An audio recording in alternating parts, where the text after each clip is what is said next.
உயிர் வாழ சாப்பாடு தேவை. நம்ம சாப்பிடக்கூடிய பொருள்கள் என்னென்னங்கிறத நம்ம தெரிஞ்சுக்கலாம். நம்ம என்ன எல்லாமே சேர்க்குறோம், எதுக்கு என்னென்ன ஒரு மகத்துவம் இருக்குது. அந்த காலத்தில் எல்லோரும் எப்படி சாப்பாடு மட்டும் கொடுக்கலவா, நமக்கு ஆரோக்கியத்தையும் சேர்த்து கொடுத்துருக்கேன். வணக்கம், நான் சப்தினா. வெல்கம் பேக் டு சப்தினாஸ் கிச்சன். இன்றைக்கி நம்ம எங்கே வந்தோம்னா சோமரசப்பேட்டை, அதாவது திருச்சி தான் வந்திருக்காங்க. இன்றைக்கி நம்ம பார்க்க போகிற ரெசிபின்னா நம்ம வாரத்தில் அட்லீஸ்ட் 2 நாளாக செய்யக்கூடிய ஒரு முக்கியமான ஒரு ரெசிபி. அது என்ன கேட்டிங்கன்னா நம்ம மருந்து குழம்பு பண்ண போகிறோம்.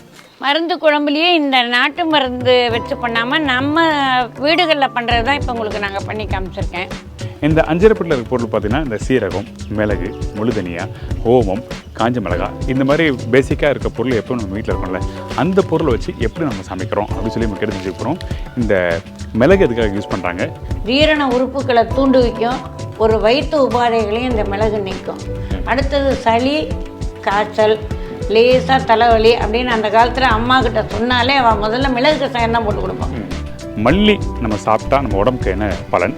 வாசனைக்கும் போடுறோம், ஆனால் இந்த மல்லியினுடைய மகத்துவம் வந்து நம்ம உடம்புக்கு வந்து ரத்தத்தை அன்னன்னைக்கு ரத்தத்தை நமக்கு சுத்தம் பண்ணும். இந்த மல்லி வந்து நம்ம வயிற்றுக்கும் உடம்புக்கும் அவ்வளோ நல்லது பண்ணும். தண்டுலேருந்து, மல்லி இலையிலேருந்து, பூவுலேருந்து, வேர்லேருந்து நமக்கு பயன் தரக்கூடியது இந்த நீங்கள் தனியான்னு சொல்கிற கொத்தமல்லி வேற. இது வந்து இந்த பொருள்லாம் வச்சு பண்ணும்போது நம்ம உடம்புக்கு என்ன மாதிரிலாம் பெனிஃபிட்ஸ் கிடைக்குது, இந்த மாதிரி ஏகப்பட்ட விஷயம் நம்ம கேட்டு தெரிஞ்சு போகிறோம். இதை பண்ணி வச்சாலும் உங்களுக்கு கெட்டு போகிறதில்ல. பண்ணி இதை நீங்கள் நல்லா ஒரு ஜாடியிலையோ பாத்திரத்துலையோ போட்டு வச்சுக்கலாம். வச்சு எப்போ தேவையோ அப்போ நம்ம யூஸ் பண்ணிக்கலாம். வறுத்தது மிச்சம் இருந்தால் கூட நீங்கள் அதை ஒரு டப்பியில் போட்டு வச்சுட்டு தேவையானப்போ நீங்கள் யூஸ் பண்ணிக்கலாம். இந்த ரெசிபி பார்த்தீங்கன்னா இந்த வெங்காயம், தக்காளி, இந்த மாதிரி எந்த ஒரு பொருளுமே இல்லை, காய்கறிகள் அந்த மாதிரிலாம் எதுவுமே இல்லை. வெறும் வந்து இஞ்சி, பூண்டு இதெல்லாம் போட்டு பண்ணுறாங்க. ரொம்ப ஒரு அருமையான ரெசிபி. அதிக காரம் இருக்காது, நமக்கு என்ன தேவையோ அந்த தேவையான அளவு இருக்கும். ரொம்ப நல்லாயிருக்கும், ஃபர்ஸ்ட் கிளாஸ். இந்த ரெசிபி நம்ம சொல்லித்தர போகிறாங்கிட்ட திருமதி தங்கமாமி. அவங்கள பற்றி எல்லாருக்குமே தெரியும், ஏகப்பட்ட ரெசிபி நம்மளுக்கு ஷேர் பண்ணிட்டு வராங்க. அது மட்டும் இல்லை, இந்த ரெசிபி அவங்களுக்கு யார் சொல்லிக் கொடுத்தா? எங்கள் வீடுகளில் எப்போவும் எங்கள் பாட்டி காலத்துலேருந்து எல்லா காலத்துலேயுமே இது பண்ணுறது தான். இப்போவும் நான் அதே மாதிரி பண்ணிட்டுருக்கேன். யாரும் வந்தால் கூட இதை நாங்கள் ஒரு விசேஷமாக பண்ணி வாழ்க்கை கொடுத்துருவோம். அது மட்டும் இல்லாமல் இந்த ரெசிபிகளை எப்போ சாப்பிட்டா நல்லது? தலைவலி, வயிற்று வலி, ஒரு காய்ச்சல் வர்ற மாதிரி இருந்தால் கூட இந்த குழம்பு நம்ம எடுத்துக்கலாம். காலை வேளையில் இதை சாப்பிட்டோம்னா நம்ம ஜீரணத்துக்கு இது நல்லாயிருக்கும். ராத்திரி அப்படிங்கும்போது இஞ்சி வந்து வயிற்றில் சேர்றதுனால ஏதாவது வயிற்று உபாதைகள் ராத்திரி வந்து நம்ம தூக்கத்தை கெடுக்கலாம். பகலில் நமக்கு ஜீரண சக்தி ஜாஸ்தியாக இருக்கும், அதனால் காலையில் இதை சாப்பிட்றலாம். இது வந்து கர்ப்பிணிகள் சாப்பிடலாமாங்கிற சந்தேகம் உங்களுக்கு வேண்டாம், தாராளமாக சாப்பிடலாம். ஸோ வாங்க உங்களை போய் மீட் பண்ணலாம்.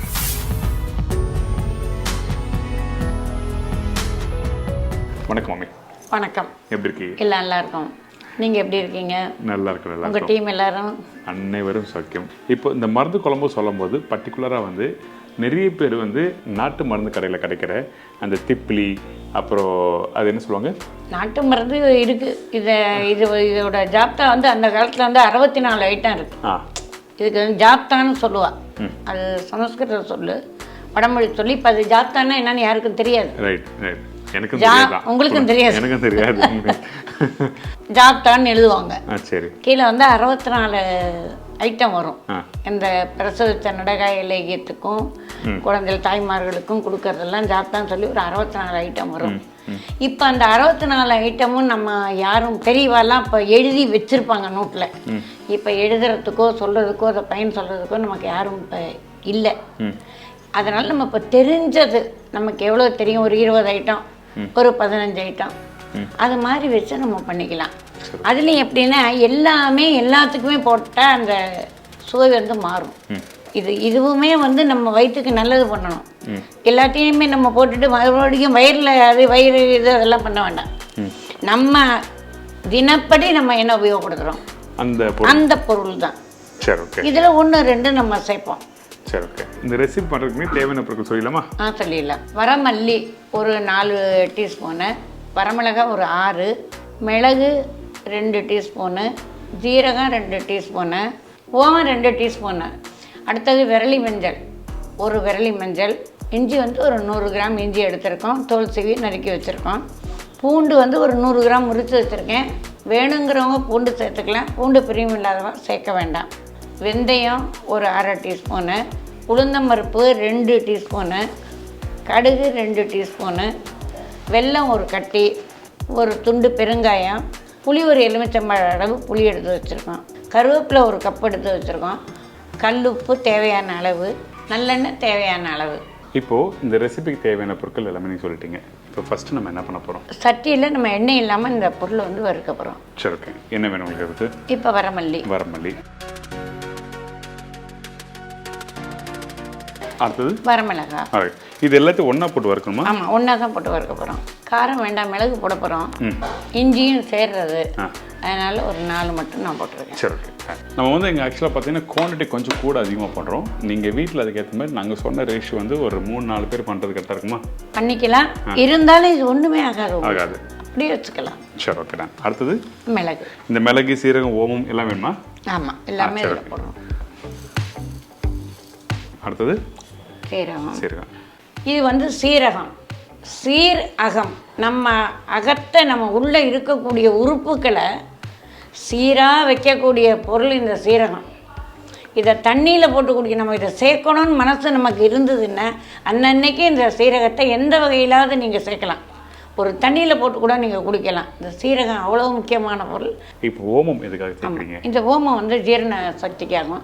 அந்த காலத்தில் எல்லார் வீட்லேயுமே ஓமவல்லி செடி இருக்கும். ஆமாம். சும்மா வாயில் போட்டு கூட மென்று சாப்பிட்லாம், இல்லை சுடுதண்ணில் போட்டு கொடுக்கலாம். பிறந்த குழந்தைகளுக்கு, இப்போ குழந்தை பிறந்திருக்கு, தாய்மார்களுக்கு நம்ம இதில் கொடுக்கும்போது, அவள் தாய்ப்பால் கொடுக்கும்போது இந்த சத்து எல்லாமே அந்த குழந்தைக்கு வந்து சேர்ந்துடும். ரைட். தாய்ப்பாலில் இதை அவளுக்கு செய்கிறோம். அதனால தான் தாய்மார்களுக்கு பிரசவித்த அவளுக்கு உடனே நம்ம இதெல்லாம் நம்ம சேர்க்குறோம் அவளுக்கு. புரியுது, ஓகே. ஓமம் போடுறோம். ஓகே. மஞ்சள் வந்து நமக்கு வயிற்று புண்ணை ஆற்றும், ஒரு நல்ல ஒரு நிறத்தை கொடுக்கும். 2வது கிருமி நாசினி இந்த மஞ்சள். ஆன்டிபயோட்டிக் இப்போ நீங்கள் சொல்கிறது அந்த காலத்துலேயும் மஞ்சள்லாம் உள்ளே நமக்கு கொடுத்துருந்தேன். அதனால் இது வந்து மஞ்சள் தூள் சேர்க்காம இதில் நான் மஞ்சளாக சேர்க்குறேன். சரி, ஓகே. ஒரு சின்ன மஞ்சள் தட்டி இருக்கேன். ஓகே. அதை நான் போடுறேன். ஓகே. ஸோ அதனால் மஞ்சள் வந்து முழு மஞ்சள் போடணும். இது வாசனையும், மஞ்சளுடைய வாசனையும் நமக்கு நல்லா இருக்கும். ஓகே. அந்த காலத்தில் இந்த மஞ்சளை வந்து நல்ல விளக்கில் சுட்டு சளி பிடிச்சிருந்தா கொடுப்பாங்க. அந்த புகையை எழுன்னு எப்படி சொன்னீங்க? மஞ்சளை ஒரு துணியில் முடிஞ்சு நல்ல விளக்கில் பொருத்துவாங்க. அந்த துணி மஞ்சள் வந்து பிடிச்சிக்கும். அதை வந்து மூக்கில் வந்து அந்த மஞ்சளை வந்து சுவாசிக்க சொல்லுவாங்க. அந்த புகை சரி, அது உச்சிக்கு போகும். அந்த சளி, இந்த ஒரு பக்கம் மூக்கடைப்பு எல்லாம் சரியாக போயிடும். சரியாயிடுமா? சரியாயிடும். உளுந்தம்பருப்பு. ஓகே, உளுந்தம்பருப்பு. ஸோ அதனால் அந்த மஞ்சள் வந்து அந்த அளவுக்கு அந்த டைமில் யூஸ் பண்ணியிருக்காங்க. ஆமாம். ஓகே. அடுத்தது உளுந்தம்பருப்பு. ஆமாம். உளுந்து வந்து நமக்கு ஒரு வாசனைக்கும் போடலாம்.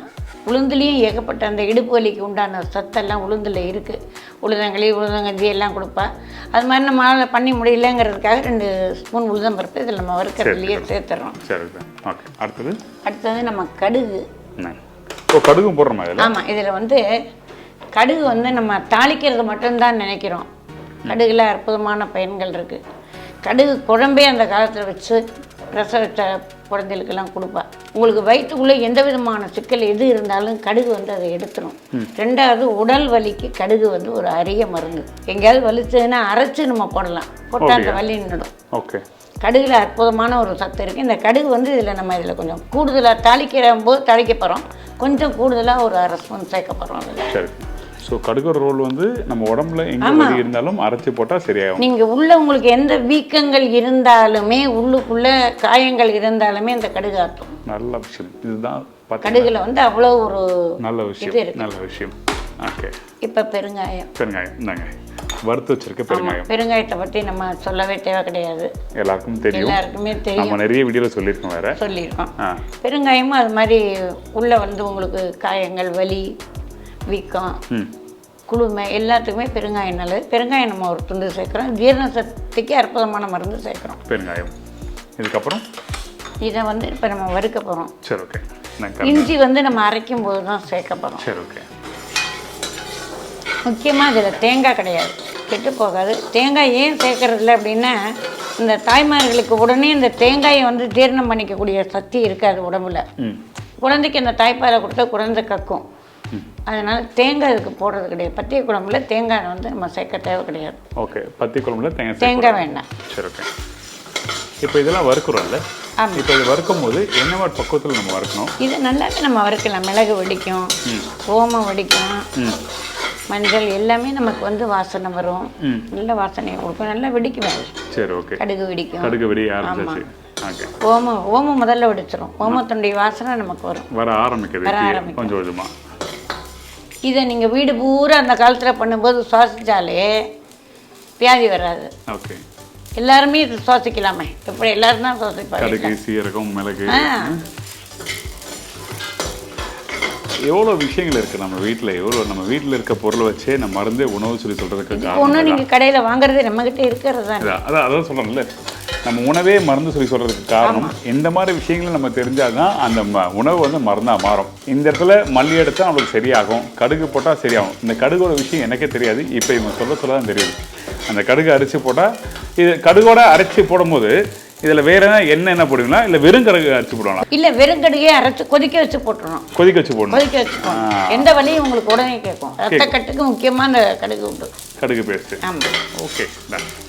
அரைச்சி நம்ம கரண்டியை வச்சு நம்ம லேசாக சூடு வச்சு நம்ம அப்ளை பண்ணிட்டோம்னா அது சரியாயிடும். அந்த கடுகு இதெல்லாம் வந்து நல்லா பொரிஞ்சு வருது, டப் டப்னு நல்லா சத்தம் வருது. உங்களுக்கு தெரியுதான் தெரியல. ஓகே. இப்போ இதை நம்ம எடுத்துக்கலாமா? எல்லாம் இதாக எடுத்து ஓகே. கருவேப்பிலை வந்து நமக்கு கண்ணுக்கு முடிக்கு இதில் வைட்டமின்ஸு சத்து டெய்லி உபயோகப்படுத்துகிறோம். இது உங்களுக்கு எல்லாருக்குமே தெரியும். எதெல்லாம் நம்ம அறவையில் சேர்க்க முடியுமோ அதெல்லாம் இல்லத்தரசிகள்லாம் ஒரு 4 கருவேப்பிலை நம்ம சேர்த்துக்கலாம். நல்ல விஷயம். ஒரு அறவையில் சேர்க்க முடியுமா, ஒரு தழையில் சேர்க்க முடியுமா, எப்படியாவது இது ஒரு நாளைக்கு நமக்கு உள்ளே போகிறதுக்கு எதையாவது ஒன்று சேர்த்து பண்ணிக்கலாம். நல்ல விஷயம். சரி, ஓகே. இப்போ மேலே போடுறதுக்கு கொஞ்சம் வச்சுருக்கேன், இதை நான் வந்து வறுக்கிறேன். ஓகே.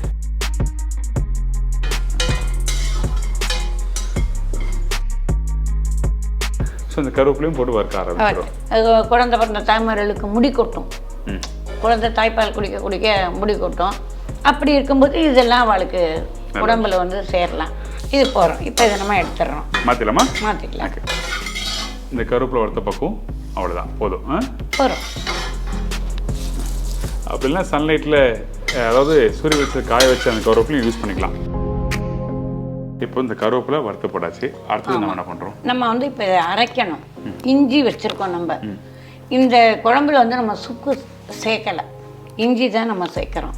ஏன்னா ரொம்ப எல்லாமே ஒரு ஹீட், உடம்புக்கு சூடு கொடுக்கறதா நம்ம போட வேண்டாம். சுக்குக்கு ஒரு வாசனை இருக்குது, இஞ்சிக்கு ஒரு வாசனை இருக்குது. அதனால் இப்போ பச்சை இஞ்சி நம்ம இது மாதிரி தோல் எடுத்து சீவி வச்சுருக்கோம். சரி, ஓகே. இந்த இஞ்சி தான் நம்ம சேர்க்க போகிறோம். இஞ்சி வந்து எப்படின்னு உங்களுக்கு தெரியும். காலையில் எந்திரிக்கும் போதே தலை சுத்தலாக இருக்குது அப்படின்னு சொல்லும் போதே அம்மாக்கள் என்ன பண்ணுவா, உடனே டக்குன்னு இந்த இஞ்சி ஒரு தட்டி ஒரு எலுமிச்சம்பழம் மூடி போய் தலை சுத்தலுக்கு கொண்டு கொடுத்துருவாங்க. அது மாதிரி இஞ்சி வந்து தலை சுத்தல், வாந்தி, ருசி நமக்கு வாயில் இல்லாதது, உமிழ்நீர் வந்து நமக்கு இஞ்சி வாயில் போட்டோடனே உமிழ்நீர் சுரக்கும். அது மாதிரி உணவு ஒவ்வாமைங்கிறது இருக்குது. ஒரு இடத்துல போய் சாப்பிடுவீங்க, நமக்கு அது சேராது, ஏதோ ஒன்று நமக்கு சேராமல் இருந்திருக்கலாம். அந்த மாதிரி இருக்கும்போது இந்த உணவு ஒவ்வாமைக்கு இந்த இஞ்சி வந்து ஒரு பெரிய மருந்து. இந்த இஞ்சி வந்து வயசானவங்களுக்கு, பிரசவித்த தாய்மார்களுக்கு, குழந்தைகளுக்கு எல்லாத்துக்கும் சேரணுங்கிறதுக்காக இன்றைக்கி இஞ்சி தான் இதில் சேர்க்குறோம். நம்ம இஞ்சி சேர்த்து இப்போ நம்ம அரைக்க வரோம். சரி, ஓகே. ஓகே. தண்ணி ஊற்றி அரைக்கிறோமா? தண்ணி ஊற்றி தான் அரைக்கிறோம். பவுடர் அரைக்கிறதுலாம் பவுடர்லாம் இல்லை. இப்போ நம்ம வீட்டில் கொஞ்சம் இது அதிகமாக நான் வறுத்தேன், இது தனியாக பவுடர் பண்ணி வச்சுட்டு தேவைன்னா அப்பப்போ நான் பண்ணிக்கலாம். தனியாக பவுடர் பண்ண இப்படியே நீங்கள் கண்ணாடி பாட்டில் ஸ்டோர் பண்ணி வச்சுட்டு அப்புறம் அரைக்கும் போது போட்டுக்கோங்க. இது ஒன்றும் ஆகாது. சரி, ஓகே. ஆற வச்சு வேணுங்கிறத எடுத்து அரைச்சிக்கோங்க. சரி, ஓகே. மீதி இப்படியே ஒரு கண்ணாடி பாட்டிலையோ ஒரு பாத்திரத்துலையோ போட்டு வச்சு அது என்னைக்கு தேவையோ அன்றைக்கி அரைச்சிக்கலாம். இப்போ இது அரைக்கிற பக்கம் என்ன மாதிரி பக்கத்தில் நைஸாக தான் அரைக்கிறோம். நைஸாக அரைக்கிறோம், பேஸ்ட்டாக நல்லா பயன்படுது. இப்போ அரைச்சிட்டு உங்களுக்கு காமிக்கிறேன் இது என்ன மாதிரி பக்கத்தில். ரெண்டுத்தையும் ஒன்றா போட்டு தான் அரைக்கிறோம்.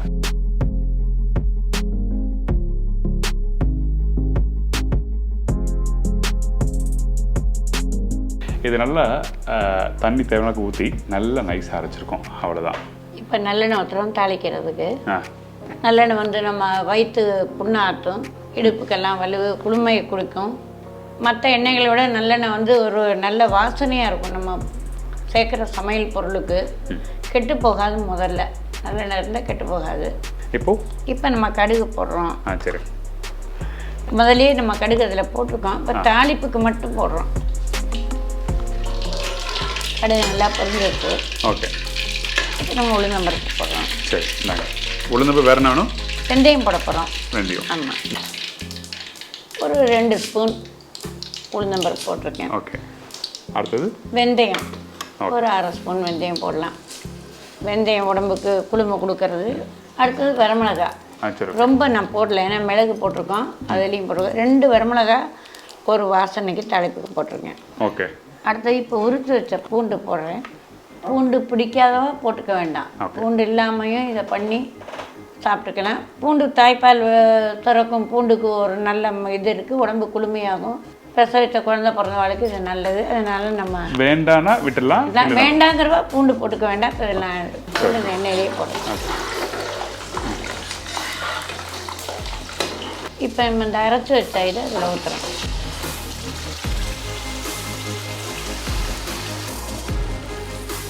இவ்வளோ கெட்டியாக தான் அரைச்சி ஊற்றணுமா? அதில் கெட்டியாக தான் இருக்கும். இப்போ இவ்வளோ எண்ணெய் இருக்குது, அதெல்லாம் என்ன ஆகுமா? இதெல்லாம் சரியாக புளி ஊற்ற போகிறோம். எண்ணெய் மேலே வந்து நல்லா தான் இருக்கும். ஓகே. நான் சாப்பாட்டுக்குன்னு தனியாக எண்ணெயெல்லாம் ஊற்றிக்க வேண்டாம். இதே நல்லா ஓகே. ஆனால் ஒன்று, நீங்கள் இதை தாளித்து இந்த பேஸ்ட் ஊற்றுனா அந்த ஓமத்தோட வாசனை நல்லா வருது. எல்லாமே வாசனை வரும் அந்த தாளிப்பில். பச்சையாக ஊற்றுறத விட நம்ம அது மாதிரி தாளிப்பில் ஊற்றிட்டா நல்லது, நல்லா இருக்கும். சரி, ஓகே. நம்ம ஏற்கனவே வந்து எல்லாத்தையும் வறுத்து தான் போட்டிருக்கோம். ஆமாம். அதனால திருப்பியும் குக் பண்ணணுமா கேட்குறேன். நல்லா கொதிக்கணுமே. இதில் என்ன தண்ணி ஊற்றி தான் நம்ம அரைச்சிருக்கோம். சரி, ஓகே. அப்போ நல்லா கொதித்தாதானே உங்களுக்கு அந்த தண்ணி சுண்டி எல்லாம் ஒன்றா வரும். அதான் எவ்வளோ நேரம் குக் பண்ணால் கரெக்டாக இருக்கும் கேட்குறேன். சுமார் 5 நிமிஷம், ஒரு 10 நிமிஷம் எல்லாம் ஒன்றாகி நல்லா கொதிச்சு கெட்டியானா போகிறோம். சரி, ஓகே. கெட்டியாகிடும். கெட்டியானா போதும். புளியை நம்ம வந்து ரொம்ப தண்ணியாக ஊற்ற வேண்டாம். கொஞ்சம் கெட்டியாக ஊற்றினா போகிறோம். ரொம்ப புளியும் இதுக்கு வேண்டாம். சரி.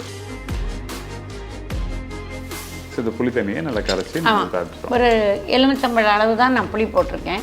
அதே இதுக்கு சரியாக இருக்கும். இப்போ நான் கரைச்சி இதை ஊற்றுறேன். ஓகே. இப்போ பார்த்தீங்கன்னா முதல்ல அந்த தாளிப்பு போட்டோம். கடுகு, உளுத்தம்பருப்பு, காஞ்ச மிளகாய் இதெல்லாம் தாளிப்பு போட்டு முடிச்ச பிறகு அந்த அரைச்சி வச்சுருக்க அந்த மசாலா போட்டு 2 நிமிஷம் குக் பண்ணுறோம். அதுக்கப்புறம் புளி தண்ணி ஊற்ற ஆரம்பிச்சிடுறோம்.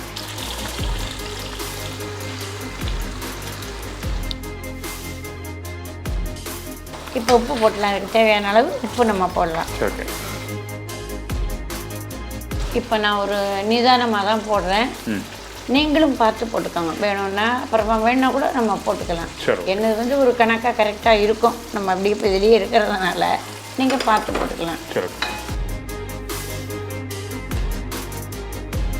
ஒரு துண்டு வெல்லம் வச்சுருக்கோம். ஓகே. அந்த வெல்லம் போட்டு இதில் போடுறோம். இதில் போடலாமா? ஆமாம். ஓகே. வெல்லம் வந்து நம்ம சாப்பாட்டுக்கு ஒரு சுவையை கொடுக்கும். இந்த புளிப்பு ரொம்ப நமக்கு உடம்புல தெரியாது. புளி வந்து எப்படி இருந்தாலும் நமக்கு புளிப்பு தெரியாத இருக்கிறதுக்காக நம்ம ஒரே ஒரு கட்டி வெல்லம் இதுக்கு போடுறோம். ஸோ இப்போ நம்மகிட்ட இருக்க எல்லாமே போட்டாச்சு. அவ்வளோதான். இது அவ்வளோதான், முடிஞ்சது. கொதிக்க வேண்டியது அவ்வளோதான். ரெடியான இறக்க வேண்டியது. ஓகே. அப்போ நல்லா கொதிக்க விட்டு எனக்கு காமிக்கலாம். நல்லா கொதிக்கட்டும், கெட்டியாகட்டும், நம்ம பார்த்துக்கலாம்.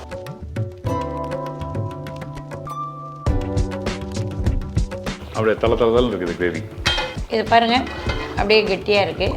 இன்னும் ஆறினா கெட்டியாகிடும். நம்ம அப்படியே ஒரு பாட்டில் நம்ம வச்சுக்கலாம். இப்போ கொஞ்சோண்டு நீங்கள் டேஸ்ட் பண்ணி பாருங்கள். ஓகே.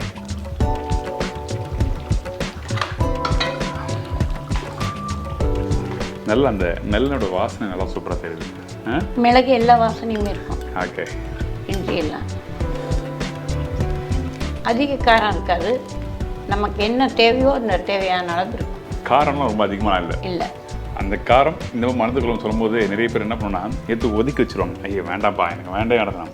ஆனால் இந்த மருந்து குழம்பு கண்டிப்பாக நீங்கள் வந்து எல்லோரும் சாப்பிடுவாங்க, சின்னவங்க பெரியவங்களும் எல்லாமே. ஏன்னா பேசிக்காக ஸ்டார்டிங்கே நீங்கள் சொன்ன மாதிரி அந்த அரட்டை திப்பிலி இதெல்லாம் சில பேருக்கு வாசனைகள் வந்து பிடிக்காமல் இருக்கலாம். இது நம்ம இஞ்சியை வச்சு பண்ணிக்கலாம். நைஸ். ரொம்ப மைல்டாக இருக்குது. அந்த புளிப்புத்தன்மை லைட்டாக தெரியுது. ரொம்ப நல்லாயிருக்கு. கண்டிப்பாக ட்ரை பண்ணி பாருங்கள். இது வந்து பெரியவங்க தான் சாப்பிடணும், சின்னவங்க சாப்பிடணும், நான் சாப்பிட மாட்டேன் மருந்து குழம்பு அப்படின்னு சொல்ல மாட்டாங்க. ஒரு ஸ்பூன் சாப்பிட்டாங்கன்னா நீங்கள் டெய்லியும் அன்றாட எடுக்கிற அந்த உணவு மாதிரியே தான் இருக்கும். அது ரொம்ப நல்லாயிருக்கு. First class. ரொம்ப நல்லாயிருக்கு. ட்ரை பண்ணி பாருங்கள். ரியலி இன்றைக்கி வந்து வெரி குட் இன்ஃபர்மேஷன். நம்ம சமையலை தாண்டி நம்ம சமையலுக்கு யூஸ் பண்ணுற அந்த பொருட்கள் வந்து எதுக்காக நம்ம இது பொருட்கள் யூஸ் பண்ணுறோம், அதோட மருத்துவ குணம் என்ன, இந்த மாதிரி விஷயங்கள்லாம் மாமி ஒன்று சொல்லி கொடுத்துருக்காங்க. ரொம்ப நன்றி மாமி. நன்றி. சாப்பாடு வந்து நமக்கு உயிர் வாழ சாப்பாடு தேவை. நம்ம சாப்பிடக்கூடிய பொருள்கள் என்னென்னங்கிறது நம்ம தெரிஞ்சுக்கலாம். நம்ம என்ன எல்லாமே சேர்க்குறோம், எதுக்கு என்னென்ன ஒரு மகத்துவம் இருக்குது. அந்த காலத்தில் எல்லோரும் எப்படி சாப்பாடு மட்டும் கொடுக்கலவா, நமக்கு ஆரோக்கியத்தையும் சேர்த்து கொடுத்துருக்கேன். இந்த மருந்து குழம்பு நீங்கள் பண்ணி பாருங்கள். வீட்டில் இருக்கிற பொருள் வச்சு தான் பண்ணியிருக்கோம். அப்படி பண்ண முடியல, எங்களுக்கு வசதி இல்லை, நேரம் இல்லை, இந்த மாதிரி ஆஸ்பத்திரியில் இருக்கோம், வேணும் அப்படின்னு கேட்டாக்கா இந்த என்னோடய நம்பருக்கு நீங்கள் கால் பண்ணுங்கள். நான் உங்களுக்கு பண்ணித்தரேன். 9443203742. மாமி வந்து அவங்க நம்பரை கொடுத்துருக்காங்க. ட்ரை பண்ணி பார்த்துட்டு ஃபீட்பேக் கொடுங்க, அது வேறு முக்கியம். அந்த ஃபீட்பேக் கொடுக்க மட்டும் இல்லாமல் உங்களுக்கு இன்கேஸ் உங்களுக்கு இது மாதிரி பலகாரங்கள் ஸ்நாக்ஸு பொடி வகைகள் வேணும்னா கண்டிப்பாக கான்டாக்ட் பண்ணலாம். Thank you so much. ரொம்ப ஒரு அருமையான ரெசிபி சொல்லி கொடுத்தீங்க. இன்றைக்கி இருக்க காலத்துக்கு ரொம்ப முக்கியமான ஒரு ரெசிபி. நன்றி, தேங்க்யூ. இதே மாதிரி நாளைக்கு இன்னொரு டிஃப்ரெண்ட்டான ரெசிபியோட சந்திக்கிறேன். நன்றி, வணக்கம். See you, bye-bye. Take care.